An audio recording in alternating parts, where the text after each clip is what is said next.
plays, that is the number one matchup this game for me. There is no doubt. It's a really difficult one for Zamps, but it's the biggest wicket probably in the white ball format in the world at the moment. So huge matchup, huge moment in the game if Clarkson plays.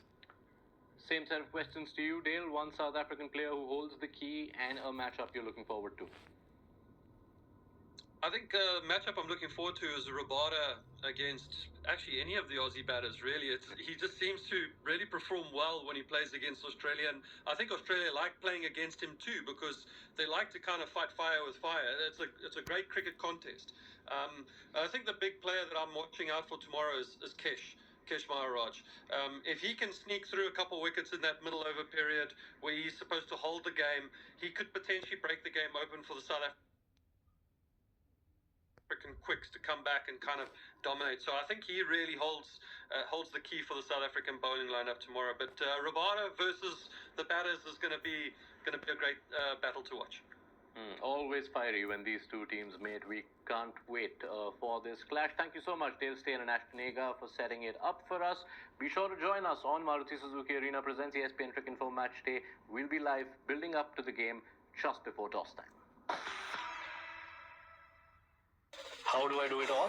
The Brezza gives me the power. Yeah, these scores are just like being chased down left, right, and centre. Guys are scoring hundreds. Remarkable chase, especially with that England bowling lineup. That consists of some incredible bowlers in Wood and Archer, Adil Rashid.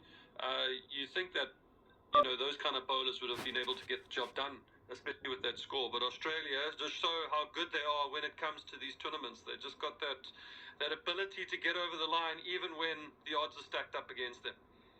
They had their batters flying, and as a result, Ashton Agar was flying on his broadcast debut.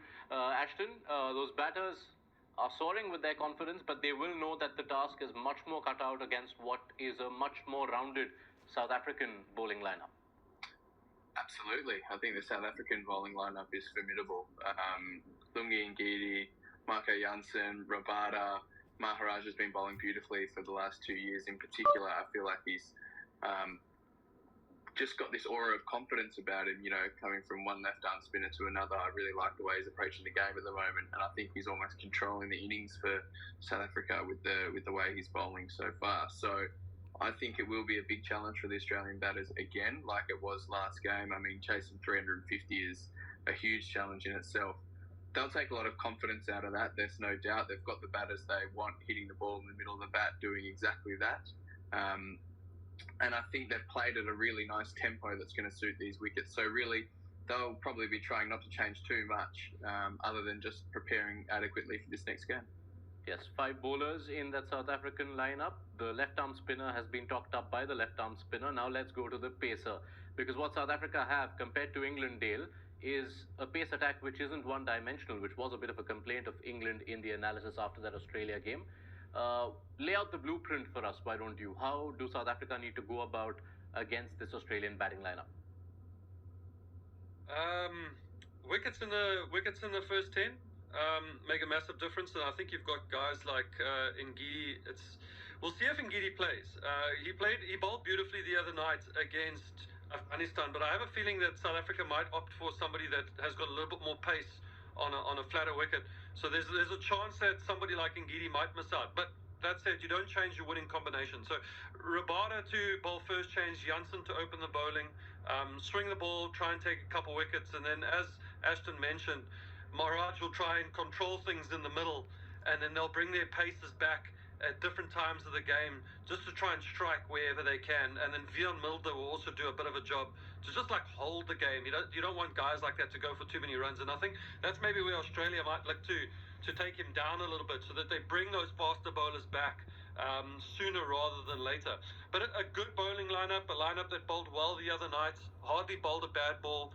If they bowl similar to the way they bowled it to Afghanistan the other night, they could have Australia in a situation where they won't score as big as 350 or 330 or 300 as they'd like, and then the job becomes a little bit easier for the batters, whether they bat first or bat second.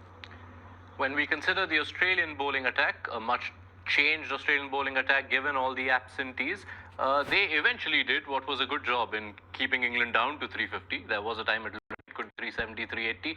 Ashton, what would Australia be looking to improve on? Not necessarily personnel, but in the plans, because surely Marnus Labuschagne bowling at the death isn't plan A. Well, I guess that's the glaring issue, isn't it? And maybe there is that question mark around Spencer. I don't know if that has been answered yet. Or maybe Steve just thought taking the pace off at the end of the game was the way forward, because the ball was probably to slide on as that little bit of dew was starting to settle in. I guess what Australia would like to do is create a bit more pressure through the middle overs, try and squeeze the South African batsmen throughout the middle of the innings and get some more wickets in that period. I think they'll take a bit out of last game, work on their plans and strategise a bit differently as to how they can do that. It is a different opposition. They are quite good players to spin though as well, so that's going to be another challenge for Adam Zampa, how he can create some dot balls and hopefully get some wickets through the middle. And then they need the quick bowlers to do that as well though. You can't just rely on one guy to control the middle of the innings. It is a different option through the middle overs, try and squeeze the South African batsmen throughout the middle of the innings and get some more wickets in that period. I think they'll take a bit out of last game, work on through the middle over.